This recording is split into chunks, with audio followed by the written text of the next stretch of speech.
Welcome back, everyone. And today's hearing wastes no time reminding us why Eric Martin has become such a familiar name in this courtroom. Once again, he's standing before a judge, this time on a new domestic violence charge. Presiding is Judge Slavin, widely known for having absolutely no tolerance for courtroom theatrics or recycled legal fiction. The audio drops us straight into the middle of the proceeding, and it's immediately clear that things are already unraveling. Judge Slavin methodically takes apart Eric's recycled sovereign citizen arguments with sharp focus, direct language, and zero patience for distractions. The tension builds fast, and the direction of this hearing becomes obvious within minutes. Let's break down exactly what happened. All my rights before I cross this bar? Sure. Let the record reflect that you are a living man, because dead men cannot speak. So, and I can hear you speaking. Resumed anyways, though. All right. So, this is people of the state of Michigan versus Eric Martin. Today's date and time set for a pretrial in this matter. Are there any issues that need to be brought or raised before the court? Excuse me if I may at first. Mr. Martin indicated he did not want me as his attorney, so I'm asking for permission to withdraw. All right, I had, first off, Mr. Martin, I had previously appointed Mr. Gizicki as your house counsel. Mr. Gizicki has made a statement that you do not want, you have indicated to him that you do not wish for him to be your attorney. Is that correct? Yes, and not just him, any attorney, because I will not be allowing attorney to turn me over to the court, the jurisdictional court, which is what they do. This is why I don't set them normally. All right. So you want to represent yourself, is what you're saying? Not represent myself, but present myself. Present yourself, represent yourself, same thing, sir. Again, we're not going to play semantics like you did the other day. Yep. So the law is based on it's the same thing, sir. It's the same thing, literally the same thing. Look at the thesaurus, present, represent, sure. All right, so the motion's granted. You can withdraw, sir, Mr. Gizicki, and Mr. Martin, you'll be presenting and or representing yourself in this matter, because you have a constitutional right to do so, and you can. So, today's the date and time set for a pretrial. So, Ms. Sobe, you have not had the opportunity nor chance to speak with Mr. Martin, who is improper. Is that correct? That's correct, Judge. All right, so I'll allow the two of you. I will set this case over and I'll let you two discuss the matter in the hallway or in your office, and then I'll recall the case after you guys have had a chance to pre-trial the matter. Before we get into that, Judge, Sure. I do want to put on the record that my victim's advocate, Ms. Delisha, has been in contact with the complaining victim in this case at great length, and there is a no contact order. The victim is the brother of the defendant in this case, and he's notified us that he is still living in the same house. So the defendant and the victim are living in the same house, even though there's a no contact order. Further, the complaining witness has indicated to us that he's being threatened by the defendant in his own home, once again violating that no. Is any of this surprising? Not really. When someone has already faced multiple domestic violence charges and still insists the law somehow doesn't apply to him, the outcome becomes predictable. A no-contact order turns into a mere suggestion. Court conditions become optional guidelines. And when boundaries are ignored, escalation usually follows. This is what happens when a person convinces himself that he stands above consequences, above judicial authority, and ultimately above reality. The pattern doesn't change, it repeats. My knowledge is in the hospital at this time. He's unable to zoom in, even though he wanted to be here. He's in the check-in room right now. He's been attempting to, but he is in the hospital, could not be here in person. He might have audio issues. I think they're in the legislatures. I got Kurt Martin Yes. Um, in the check-in room. So if you want to zoom back in, or if you jump in back in on Zoom, Kurt Martin is in the check-in room right now. Yes, the people just wanted to bring that to the court's attention, the multiple violations of the no contact order, the living in the house and the threatening and speaking to the complaining witness. All right, so sir, are you still living in the same house with the victim? I object to that question as violating my right against self-incrimination, so we'll not be answering that question based on that. And also I want to object to her what she just mentioned. First, I want to mention allegations that I'm there. That's not sufficient evidence that I actually am there. And number two, I'll just have a bond hearing is what I'm saying. Well, And then everybody will be sworn in and all that kind of stuff. Because I've already given you bond conditions. Part of those bond conditions was that there should be no contact with the victim. If you're living in the same house with the victim, you need to go somewhere else. well, first of all, he ain't a true victim, so someone will object to. First of all, First off, listen, I'm not even gonna entertain any of your stuff. This internet, Google the internet type stuff that isn't even real or true. All right, I've already ruled on most of your motions, and I'm gonna let you bring your motions again, and I'm gonna make rulings on them. But what I'm saying is, you don't have a choice in the matter. I gave you bond conditions. They're alleging that you violated the bond conditions. So under the Constitution, I can't just say, oh, you're in violation. No, I need to have a bond violation hearing. And if you are in violation of my bond conditions, then I can hold you in contempt. If you're not, then you're not, and the case just goes forward. It's as simple as that. It's called due process. So what I'm saying is, when she says when you say you object to the alleged violations that she's alleging, listen, you don't even get a chance to object to that. That's their job. That's their job to bring those. And if they're correct, they're correct. If they're not correct, you have the right to have a bond hearing. And at that bond hearing, if it gets proven by a preponderance of the evidence that it is true that you violated my bond conditions, then I will proceed accordingly. And if not, then the case will just go forward, and you'll still have all your constitutional rights. So what I'm saying is, your objection is overruled because there is no objection that can be made to allegations, because that's all they are, is allegations. So objection made based on the Constitution. There's no. You can hear the judge's frustration plainly when he tells Eric, "You just don't get it. This is a bond hearing. It's not a storytelling session. It's not an open forum for philosophical debate. And it certainly isn't an invitation to object to every sentence spoken in the courtroom." Judge Slavin lays it out clearly. A bond violation hearing is coming. And it's coming because Eric has repeatedly failed to comply with the most basic court-ordered conditions. When that hearing arrives, Eric will have the opportunity to present every pseudo-legal theory he wants. And just as predictably, each one will be addressed and dismissed as quickly as it's raised. That's the trajectory this case continues to follow. You're not going to testify. You're not going to testify. Listen, you're not going to testify. If you want to testify at your bond violation hearing, you can do so, or you have the right to remain silent. And anything you say can and will be used against you. So what I'm saying is, the only reason I'm cutting you off because I don't want you to step on your own constitutional toes. Everything you're saying could be used against you.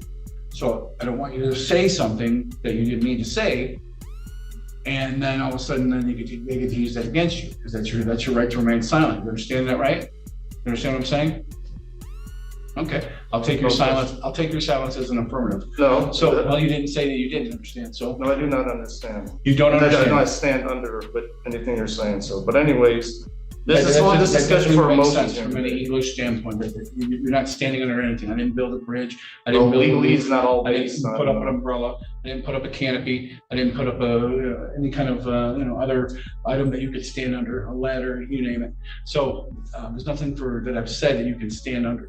But what I am saying is, you do have the right to remain silent. Anything you say can and will be used against you at trial. So that being said, I'll let you go into the hallway. You can meet with Ms. Stobe and have a pretrial in this matter, and then we'll deal with after Kurt talks with the victim advocate, and then you talk with the victim advocate. We'll decide when we're going to have the violation of the bond condition hearing. Thank you, Judge. So, Slade, I'll remind you, this case is scheduled for a motions hearing, and So the two of you can go out and have your pretrial. My demand. I just told you, go out and have a hallway, have a pretrial. If you don't want to talk to her, then don't talk to her. That's up to you. But what I'm saying is, right now. Talk to her. Okay, I'll talk to her. Fine. What I'm saying, but right now, I have these. Sure, you're not controlling these proceedings. I said, right now is the time for you and Ms. Stobe to have a pretrial. If you're going to have a pretrial, we'll do that. I'll control when cases get called in front of my court. By this stage, it's unmistakable that Judge Slavin has reached the end of his patience with the non-stop sovereign citizen theatrics. After a heated exchange, Eric and the prosecutor step out for a pretrial conference. Unsurprisingly, it resolves nothing. The moment they return to the courtroom, the arguing resumes almost instantly. This time, the focus shifts to jurisdiction.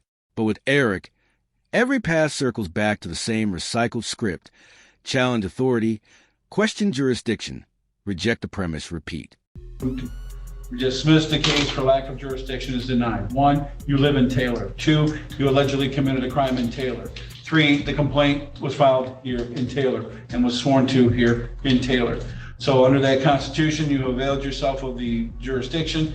You live in Taylor, you enjoy all the protections of the police department, the fire department, garbage services, you name it. You have more than adequate minimum contacts with the jurisdiction, and I find that your motion has no merit and is denied.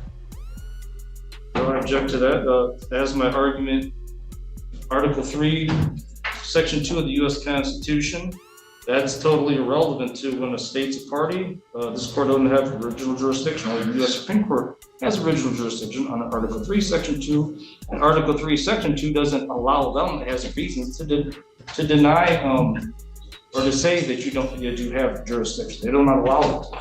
Sure, Article 3, Section 2. Denial.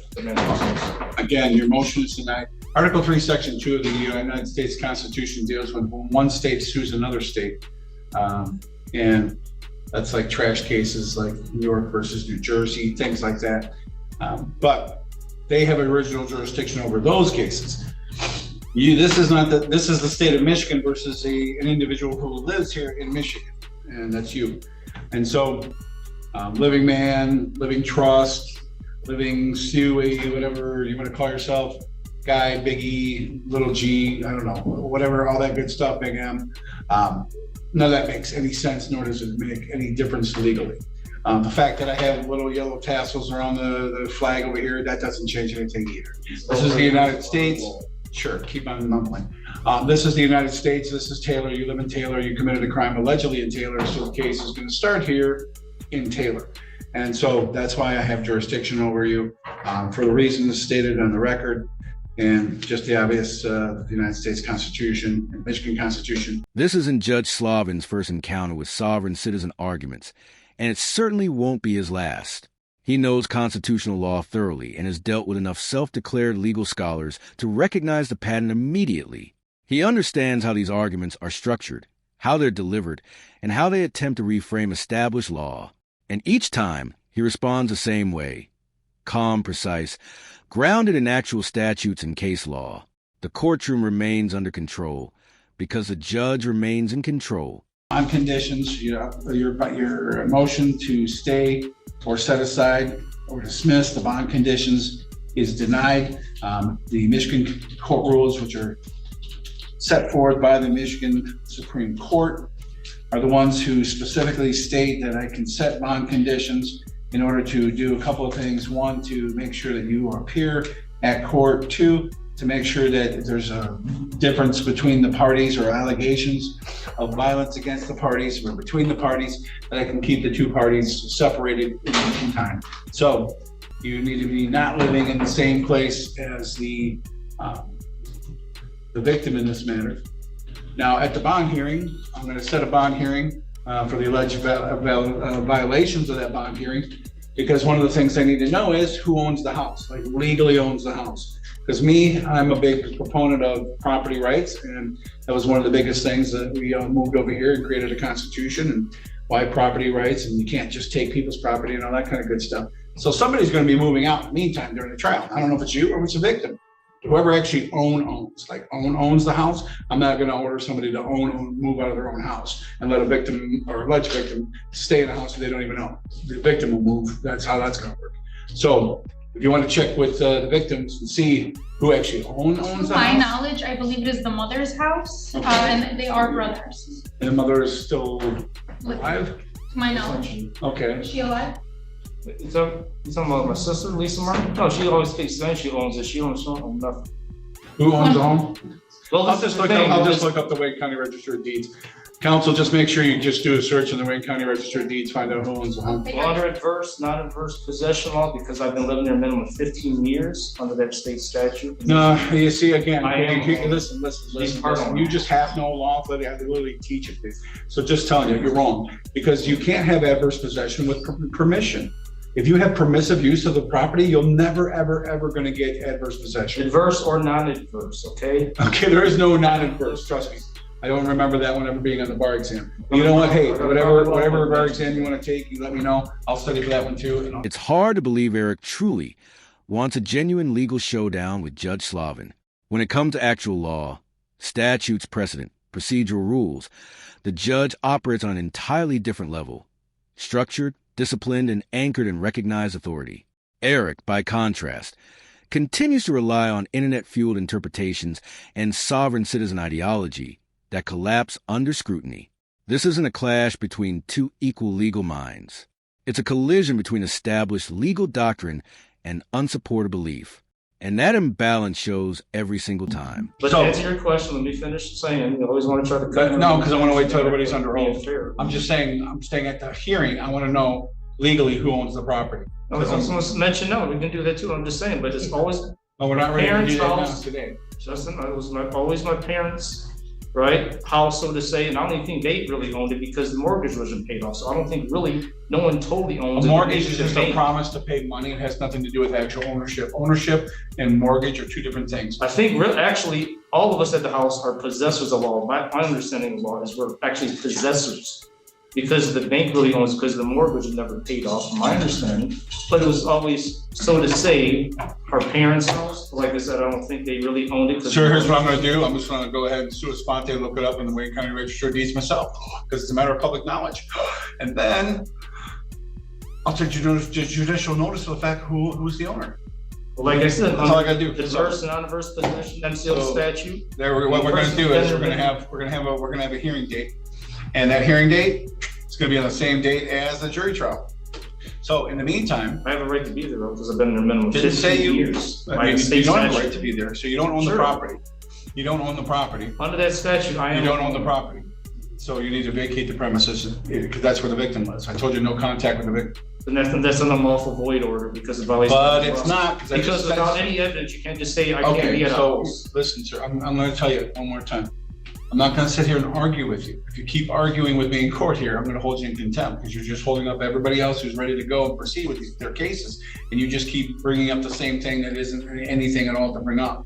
I've already agreed in my ruling on your motion. I've denied your motion. I told you that you can't live in the same house with the victim on a domestic violence case when I told you you should have no contact with the victim. And if you don't own the house, now if you own the house, like actually own the house, like show me the deed that shows that you are the Wayne County Register of Deeds, that you're the owner, I'll make the victim move. Why? Because I'm not going to kick somebody out of their own house. I'll make somebody will move, but it ain't going to be you then. But you don't own the house. Okay, so you're going to need to vacate the premises. You're going to need to vacate the premises. Okay, and I objected, like I said, it's not just a deed whether someone owns it. Under the statute in Michigan, it mentions. First up, what statute? Cite the statute. Okay, I don't have it right in here because I wasn't going to raise, but I'm going to give you the statute. You already know me. I cite MCLs all I know problem. So I'm going to give the MCL statute, but it deals with what's called non-adverse or adverse possession. Okay, so when you live one of the basic elements. You lived at a house for 15 years, right? Remember, this is my parents' house, right? I've been there 30-something years. When you lived in a house that long, you are considered part owner of these, so, and therefore a right to. At one point, Eric attempts to argue property rights based on the length of time he has occupied a residence. But that's not how the law works. Occupying a place for 15 years does not automatically grant ownership or unlimited rights. He appears to reference Michigan compiled laws 600.5801. Specifically subsection 4, which addresses limitation periods for real property claims and touches on adverse possession, often loosely described as squatters' rights.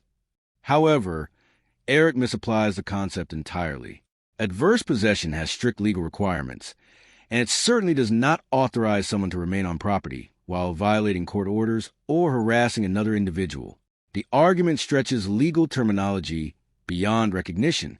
It's a textbook example of sovereign citizen logic dressed up as statutory interpretation.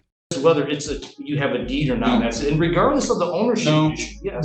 No. Okay. You have a MCL possessory, statute, after 30 days, if you stay in a premises with permission, after 30 days, you become a de facto month-to-month leaser. And you become a leasee at that point, and you have a lease with the property. That's it, at best. And that means you can stay there and they can evict you, or I can give you a bond order that says you need to vacate the premises. That's a court order. You don't own it. You don't get a possessory interest, but you don't get an ownership interest. There's an absolute difference. No one owns it. There's an absolute difference. You're not going to argue with me. Keep arguing with me, and I'm going to hold you in contempt. Because I'm telling you, you don't own the property. You have a possessory interest at best because you've been there for 30 days, sure. And they can either evict you or a bond condition can move you out, either one. Or actually an injunction from the circuit court for if there was a case, they have the power to move you out of there as well. There's 3 different scenarios where you could be moved out of there. One of them is bond condition. Bond condition says no contact with the victim. You don't own the house, get out. In the meantime, get out until the case is done. So if I find or know that you are there, I'm just telling you, I will hold you in contempt of court. I will remind you that contempt of court is a misdemeanor punishable by 90 days in jail and or up to $1,000 in fines. And I'm just going to let you make sure that you are aware of that. Again, ask you, would you like any court-appointed attorney to help you in this case? No. Okay. I have more to say now. And Just double check. part of my constitutional rights. Just Now, double checking. the order, Right, first of so- all, the bond order violates my due process because you can't tell me to be out of the house, my house I've been living in all my life. It is because it's not your house. You keep saying your house and it's not your house. It's the place that you were allowed to stay by your mom and daddy. But now they're no longer, this is not that situation anymore. The It's statute not that does, situation anymore. If Eric is going to claim he has suddenly assumed full legal responsibility or independent standing, the court would need an actual citation or documented support for that assertion. None appears in the record. What does appear clear is a court's straightforward observation. The only reason he remains in the residence is because his parents permit it. Strip away the rhetoric. And that assessment may have been the most legally sound statement made during the entire proceeding. And you need to vacate the premises because the victim lives there. So you're gonna vacate that premises.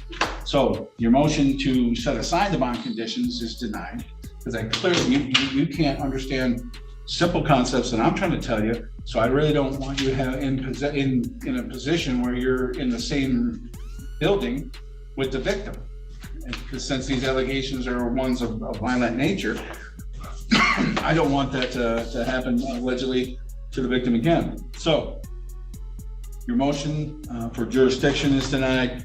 Your motion to dismiss or set aside the bond conditions is denied. Let's see what else. You got a motion, copy. You already got a copy of the complaint, so I granted that. There's your copy of the complaint. And plus, check your email. Counsel did say she sent you all the paper discovery. We're going to get you a copy of the rest of the discovery as well. And then you had a motion which was basically the same motion as the other two, but just put all together into one. That says motion to dismiss because of lack of you're challenging the standing of the people to bring the case. the corporation of the state of Michigan is linked to. Oh, the corporation. Well, under the Michigan Corporations Act, I'm going to allow the standing. Everything's good. And for the reasons already stated for jurisdiction, it pertains to the standing as well. And the people actually have a duty to bring cases when they think that there's probable cause that crimes have been committed. And it is their obligation to bring those to the courts that have jurisdiction, hence this court. And they did that. Motion to state unlawful bond conditions, that's denied for the reasons stated in the other motion that was asked to get rid of the bond conditions. And then the third part of that other motion was get a copy of the complaint, which you already got. So denied, and partially granted, and you already have a copy. So all of your motions are been answered. No, I still have more, but before I get to the other ones, I have. Well, we're done for today, so you're going to be getting the date and time for the jury trial. Your I had motions work that, demands. you filed to dismiss the case and to set aside the bond conditions have been denied.